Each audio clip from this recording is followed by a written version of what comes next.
Hello everyone, welcome back. इस video में हम लीनियर प्रोग्रामिंग प्रॉब्लम्स को सिंप्लेक्स मेथड से सॉल्व करना सीखेंगे। लास्ट वीडियो में हमने प्योर मैक्सिमाइजेशन प्रॉब्लम्स को सिंप्लेक्स मेथड से सॉल्व करना सीखा था। इस वीडियो में हम मिनिमाइजेशन प्रॉब्लम्स को सिंप्लेक्स मेथड से सॉल्व करना सीखेंगे। So solving pure minimization problems using big M method और पेनल्टी मेथड। जैसे मैक्सिमाइजेशन की प्रॉब्लम को सॉल्व करने के लिए हमें उसमें स्लेक वेरिएबल की एडिशन करनी पड़ती थी कॉन्स्ट्रेंट्स में और ऑब्जेक्टिव फंक्शन में विद दिस साइन। अब मिनिमाइजेशन में where z is of minimization nature and all constraints are of this type, we use surplus and artificial variable. Minimization में दो वेरिएबल्स की एडजस्टमेंट करेंगे। Surplus is written as S, capital S, and artificial variable is written as capital A. Moving further, what is a surplus variable? Surplus variables are added into the objective function with zero coefficient and subtracted from constraints with -1 as coefficient. Like this, first constraint में ये negative S1 और second constraint में as negative S2 के साथ denote कर constraints में से minus किया जाएगा। मूविंग फॉरवर्ड, आर्टिफिशियल वेरिएबल क्या होते हैं? Which is added with m coefficient in the objective function and with 1 coefficient in the constraints. Constraint 1 में हम इसे s ऐड करेंगे और constraint 2 में हम इसे s, और ऑब्जेक्टिव फंक्शन में ये m के साथ ऐड होगा लाइक दिस। अगर दो constraints हैं तो ये प्रैक्टिकली हमें ज़्यादा अच्छे से क्लियर हो जाएंगे। मूविंग ऑन, अब यहाँ पर हमने m की बात की है। जैसे अगर ज़ीरो कोफिशेंट है देन वी नो कि उससे मल्टीप्लाई करने पर हमें आंसर ज़ीरो ही आएगा, और अगर हमारा कोफिशेंट 1 है तो वेरिएबल को उससे मल्टीप्लाई करने हमारा आंसर वो वेरिएबल इटसेल्फ ही होगा। लेकिन यहाँ पर हम m एज ए कोफिशेंट लिख रहे हैं तो m यहाँ पर क्या होगा? m will be a very large number. अब वेरी लार्ज नंबर हम कहाँ तक ले सकते हैं? हम 10,000 भी ले सकते हैं, हम 20,000 भी ले सकते हैं, लेकिन अकॉर्डिंग टू द एग्जाम्पल और अकॉर्डिंग टू द क्वेश्चन जो भी सबसे बड़ी वैल्यू होगी उससे लार्जर नंबर हम m सपोज कर लेंगे। नेक्स्ट, हमें मिनिमाइजेशन प्रॉब्लम्स में ऑप्टिमम सॉल्यूशन कैसे मिलेगा जब हमारी Cj माइनस Zj की वैल्यू इक्वल टू और ग्रेटर देन ज़ीरो आएंगी। मैक्सिमाइजेशन के केस में हमें नेगेटिव और ज़ीरो चाहिए होती थी, लेकिन मिनिमाइजेशन के केस में हमें greater that is positive values या इक्वल टू ज़ीरोज़ चाहिए होंगी। ये कुछ जनरल स्टेप्स हैं। Now moving on to the practical part. तो ये है हमारे पास मिनिमाइजेशन की एग्जाम्पल। ये एग्जाम्पल प्योर मिनिमाइजेशन की एग्जाम्पल है। तो यहाँ पर हम सबसे पहले सरप्लस वेरिएबल और आर्टिफिशियल वेरिएबल इंट्रोड्यूस करेंगे। तो हम पहले इक्वेशन रीराइट करेंगे। Minimize z is equals to 60x plus 80 like this. हमने पहले इनइक्वालिटीज़ को, ये वाली इनइक्वालिटीज़ को इक्वालिटीज़ में कन्वर्ट किया है। अब हम इसमें सरप्लस और आर्टिफिशियल वेरिएबल इंट्रोड्यूस करेंगे। कॉन्स्ट्रेंट्स में हम पहले सरप्लस वेरिएबल माइनस करेंगे like this, minus S1 and minus S2, और इसका ऑपोजिट रिएक्शन ऑब्जेक्टिव फंक्शन में as plus surplus variable but with zero coefficient like this, जो हमने पीछे थ्योरेटिकली आपको बताया। नाउ मूविंग ऑन, अब आर्टिफिशियल वेरिएबल कॉन्स्टेंट्स में हम ऐड करेंगे like this with 1 as coefficient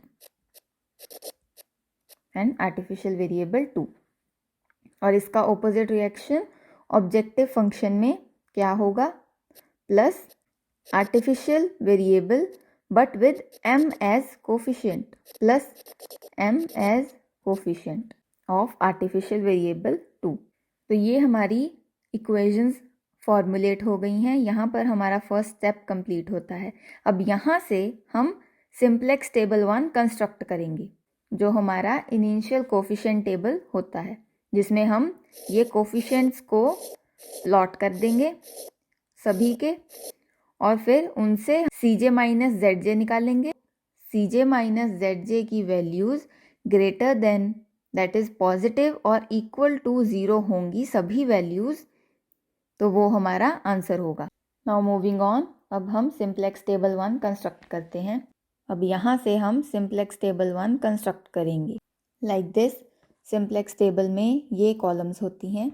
ये हमारे पास बेस वेरिएबल होता है, और मिनिमाइजेशन में हम बेस वेरिएबल सबसे पहले a1 और a2 इंट्रोड्यूस करेंगे। मैक्सिमाइजेशन में हम यहाँ slack variables as base variable लेते हैं।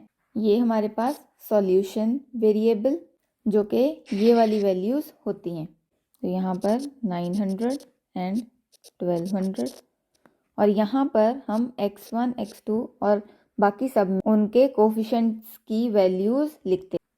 तो यहाँ पर 20 30 -1 +1, नेक्स्ट 30 -1 s2 एंड +1 a2। जो हमारे पास वैल्यूज़ नहीं हैं उनका कोफिशिएंट 0, क्योंकि 0 कोफिशिएंट के साथ मल्टीप्लाई करने पर हमारा आंसर 0 होगा, जो हमारी ओवरऑल इक्वेशन पर कोई भी असर नहीं डालेगा, इसलिए हम 0 वैल्यू एज्यूम करते हैं। और यहाँ पर जो Cj की वैल्यूज़ होंगी वो ऑब्जेक्टिव फंक्शन से डिराइव होती हैं।